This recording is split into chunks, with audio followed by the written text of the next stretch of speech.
آخری حدیث آج کے لیکچر کی 12ویں حدیث امام محمد بن عبداللہ المہدی سے ریلیٹڈ، 12ویں خلیفہ سے ریلیٹڈ 12ویں حدیث. یہ مرفوع بھی ہے لیکن وہ ضعیف طرق ہے. یہ موقوفاً روایت ٹھیک ہے سیدنا ثوبان سے المستدرک للحاکم میں انٹرنیشنل نمبرنگ کے مطابق 8531 نمبر کہ آپ صلی اللہ علیہ وسلم نے فرمایا جب تم خراسان کی طرف سے سیاہ جھنڈے آتے ہوئے دیکھو تو ان کا استقبال کرو کیونکہ فیہا خلیفۃ اللہ المہدی، ان میں اللہ کا خلیفہ مہدی بھی ہوگا. یہ موقوفاً ہے سیدنا ثوبان کا قول، مرفوع ضعیف ہے لیکن ظاہر آپ صلی اللہ علیہ وسلم کے بتانے پر ہی موقوف ہے. یہ خراسان سے جب کالے جھنڈے آئیں گے تو ان کا استقبال کرنا، یعنی اہل عرب کو کہا گیا، ان میں خلیفۃ اللہ مہدی ہوں گے. اس سے یہ بات بھی پتہ چل گئی کہ یہ انقلاب جو ہے وہ عربیوں کے ذریعے نہیں آنا، اجمیوں کی طرف سے آنا ہے. کیونکہ خراسان تو یہ ایران، افغانستان اور رشیا، یہ پوری بیلٹ کو خراسان کہا جاتا ہے. اب تو یہ ملک لادہ بن چکے ہیں ادھر سے باہر ہم نہیں. اب یہ نہیں اب یہاں پر کچھ لوگوں نے لشکر خراسانی بنا لیا، نام رکھنے والا پائی کچھ نہیں ہوتا. بریلوی، دیوبندی، اہل حدیث تینوں اپنے آپ کو اہل سنت والجماعت کہتے ہیں. نام رکھنے سے کیا ہے؟ آپ شراب کی بوتل کے بعد روح افزا لکھ دیں تو وہ روح افزا بن جائے گی. کالا جھنڈا آپ اٹھا لیں تو آپ مہدی بن جائیں گے. نام بھی رکھ دیں اپنے بیٹے کا محمد بن عبداللہ، کسی کا بیٹے کا نام محمد رکھ دیں، ٹھیک ہے جی. کسی آمنہ نامی عورت کے ساتھ شادی کرے، بیٹے کا نام جو ہے عبداللہ رکھ دیں. اس طرح امام مہدی نہ بننا ہے، یہ اس طرح کی جعلی طریقے سے نہ تو کوئی خراسانی بننا ہے تو نہ کوئی یہ کالے جھنڈے اٹھانے سے ہونا ہے. یہ اللہ تعالیٰ امت کو خود بخود اس حوالے سے، ورنہ تو قادیانیوں کا پتہ ایم ٹی وی ہے، مسلم ٹی وی قادیانیوں کا ہے، تو نام تو انہوں نے ایم ٹی وی رکھا ہے، تو قادیانی کیا مسلمان ہے؟ تو اس طریقے سے اگر کوئی لشکر خراسانی رکھ کے جو ہے وہ مسلمانوں کا قتل عام شروع کر دیتا ہے اور وہی کہتا ہے جی میں کوئی امام مہدی کے اس کے اوپر چل رہا ہوں، کالا جھنڈا بھی اٹھا لیا ہوا ہے، تو اس سے تو کچھ بھی نہیں بننا. یہ کالی پگڑی پہن کے تو نہیں کچھ بن جانا. یہ تو سارا میک اپ ہے، آپ کر لیں. وہ اشفاق احمد صاحب صحیح بات کرتے تھے کہ جس جہاز کا انجن خراب ہو چکا اس کو آپ پینٹ کر کے نئی سیٹیں لگا کے اڑا نہیں سکتے، انجن تو خراب ہے نا اندر سے. تو آپ یہ لیپا پوتی کر رہے ہیں، مولوی داڑھی لمبی لمبی رکھ لیں، پگڑیاں باندھ لیں، کرتے شلواریں اوپر اٹھا لیں، ٹخنوں سے گنے پہ اٹھا لیں، تلواریں اٹھا لیں. اس طرح کرنے سے کوئی محمد بن عبداللہ المہدی یا اس کے گروہ کا بندہ تو نہیں مان جائے گا. وہ تو جب معاملہ ہوگا اسی وقت ہوگا. اور اس طریقے سے آج کل یہ میں غزوہ ہند والی بھی اکثر لوگ پوچھتے ہیں، خصوصاً جماعت الدعوہ والے، لشکر طیبہ اور یہ باقی لوگ وہ روایت لے کے چل رہے ہوتے ہیں. وہ روایتیں تو اس کی تقریباً ساری ضعیف ہیں، صرف ایک ہی اس کی صحیح روایت موجود ہے سنن نسائی کے اندر، انٹرنیشنل نمبر کے مطابق 3177 نمبر ہے. ایک چیپٹر کا نام بھی امام نسائی نے باندھا ہے غزوہ ہند کے نام سے. اس میں ایک روایت ہے کہ آپ صلی اللہ علیہ وسلم نے فرمایا، سنن نسائی 3177 انٹرنیشنل نمبر کے مطابق.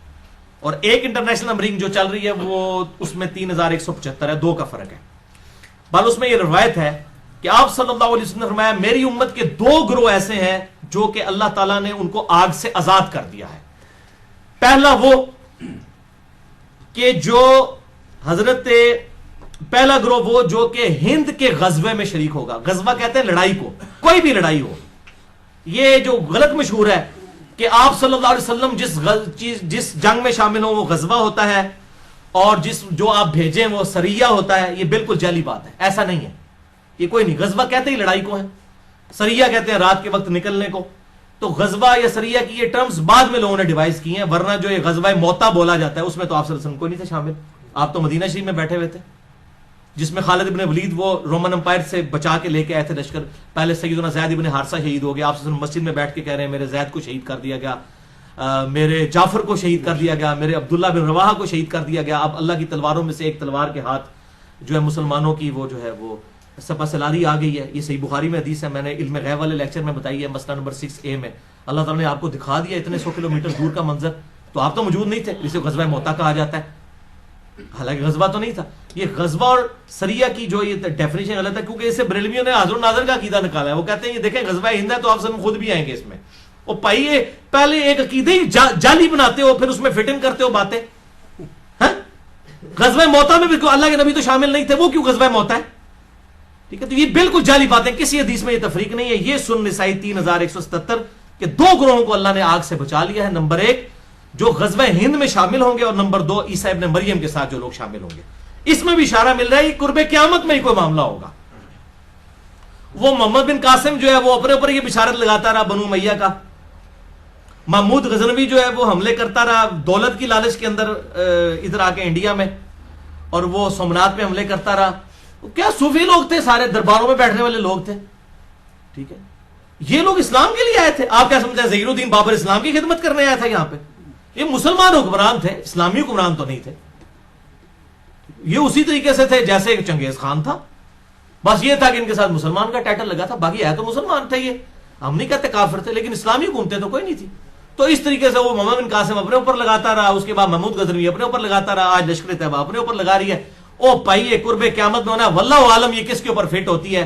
اور باقی آپ کو تو ویسے ہی ہم بشارت دے دیتے ہیں، صحیح مسلم میں 553 نمبر حدیث ہے انٹرنیشنل نمبر کے مطابق، جس نے پورے خوشو گزو کے ساتھ وضو کیا اور 2 رکعت پڑھ لی تحیت الوضو جو ہے پوری توجہ کے ساتھ، اس پہ جنت واجب ہوگی. تسی پائی نہ بیڑی بیڑے شامل ہو تے نہ جناب تسی قسطنطینیہ دے حملے شامل ہو، تسی گھر بیٹھ کے پائی جنت دی بشارت لے لو. صحیح مسلم 553. اس بعد جو مرضی کرتے رہو. اس طریقے سے نہیں، وہ وقتی طور پہ ضرور جنت واجب ہو جائے گی، لیکن بعد میں بھی کرتوت دیکھنے ہوں گے. اللہ تعالیٰ کی کوئی اسپیشل پروٹیکشن ہو تو پھر ہی بندہ بچتا ہے.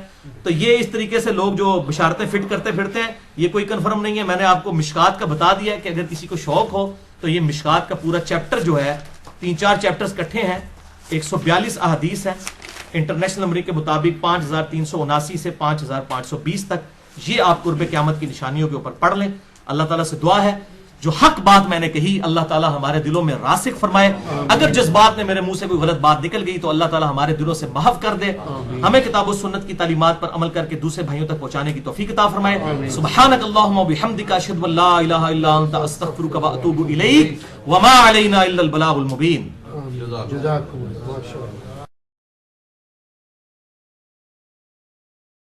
کوئی سلیقہ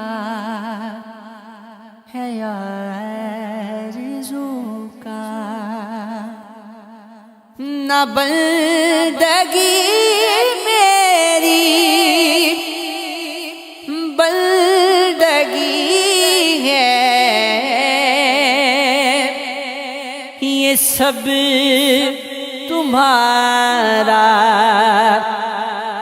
کرم ہے آقا، یہ سب تمہارا کرم ہے آقا، کہ بات اب تک بنی